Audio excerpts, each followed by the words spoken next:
Bonjour à tous et bienvenue dans votre JT des produits de bourse avec Trading Central. L'actualité du jour, c'est Sodexo qui renforce sa présence au Brésil. Le groupe prend une participation majoritaire dans Pronep, le spécialiste des services d'aide à domicile au Brésil. Sodexo indique que le pays est un marché très intéressant pour son activité. Il comprend une population âgée de plus en plus importante. Pour le moment, on ne connaît pas encore le montant de l'opération. On sait seulement qu'elle devrait se conclure d'ici la fin du mois. Les analystes de Trading Central sont haussiers, visent des cibles à 102,45 € et 105,30 €. On continue toujours dans l'actualité avec Telecom Italia qui révoque son administrateur délégué Amos Genich. La décision a un effet immédiat. Ce revirement intervient quelques semaines après la publication des résultats du troisième trimestre, des résultats très décevants puisque le groupe a enregistré une perte de 1,4 milliard d'euros. Telecom Italia va se réunir dimanche pour désigner un nouvel administrateur délégué. Amos Genich, quant à lui, explique qu'il se sent trahi selon le journal Les Échos. Les analystes de Trading Central sont haussiers, visent des cibles à 0,60 € et 0,65 €. On passe à la stratégie du jour maintenant avec Peugeot.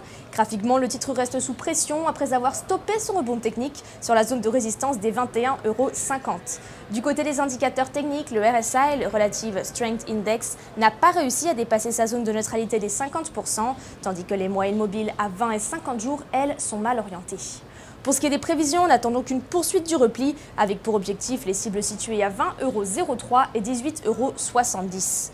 Pour appliquer cette stratégie, on peut se porter à l'achat sur le Warrant Put G1 75T, émis par Unicredit, un Warrant Put de prêt d'exercice à 19 € et de maturité au 15 mars 2019.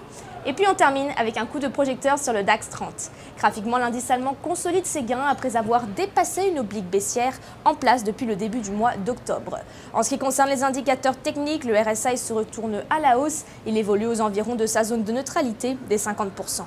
Côté prévision, pour finir, on attend alors une reprise de la progression à court terme avec pour objectif les prochaines résistances situées à 11 600 et 11 755 points. À cet effet, on peut se porter à l'achat sur le Warrant Call B7 22T émis par Unicredit, un Warrant Call de prêt d'exercice à 11 500 points et de maturité au 15 mars 2019. À la Bourse de New York, on est mardi après-midi. C'était Marie Gintric pour Trading Central. Je vous souhaite une très belle fin de journée et à demain.